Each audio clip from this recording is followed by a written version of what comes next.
এই যে ফজরের সময়, শীতের সময়, আজকে ঘুম থেকে উঠতে আমাদের ইচ্ছা করে না, গরম বিছানাটা ছাড়তে ইচ্ছা করে না। সারা রাত ঘুমাইছি, এখন শীতের মধ্যে কে যে ওযু করবে, কে যে নামাজ পড়বে। আসলে এই ফজরের সময় ঘুম থেকে উঠে ওযু করার পরে যখন আপনি একটা গরম কাপড় গায়ে দেবেন এবং অর্থাৎ নামাজের জন্য বের হবেন, তখন আপনি মনের মধ্যে যে শান্তিটা অনুভব করবেন, এই শান্তিটা জান্নাতি শান্তি। এই শান্তিটা জান্নাতি শান্তি, বলেন সুবহানাল্লাহ। যারা নামাজ পড়তে আসে, এরকম 5 ওয়াক্ত ফজরের সময়তে আসে, তাদেরকে জিজ্ঞাসা করবেন, এইরকম শান্তিটা কাউকে বোঝানো সম্ভব না। যে আসে, যে শান্তিটা পায়, তাকেই বোঝানো যায়।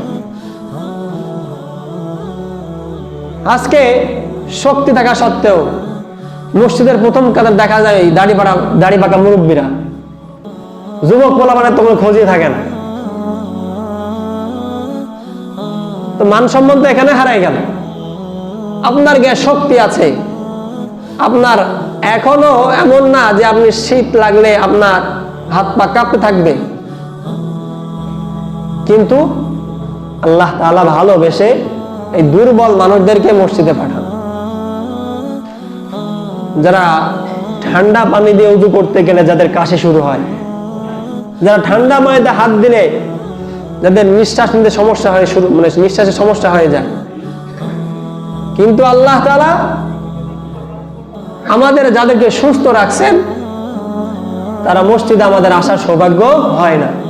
এজন্য একটা কথা বলি, যারা মসজিদে আসে তাদেরকে জিজ্ঞাসা করবেন, আসলে ফজরের সময় যদি একটু কষ্ট করে লেপটা ছেড়ে একটু ওযুটা করে হাত পা মুছে ফেলবেন, এরপরে সিধা একটা কাপড় পরবেন, দেখবেন যে এতটা শান্তি অন্তরের মধ্যে লাগতেছে। আসলে এই শান্তি কাউকে বোঝানো সম্ভব না। জান্নাতি শান্তি দিলের মতো অনুভব হয়, জান্নাতি শান্তি দিলের মতো অনুভব হয়। এই যে কষ্ট করে হেঁটে হেঁটে মসজিদের দিকে আসা,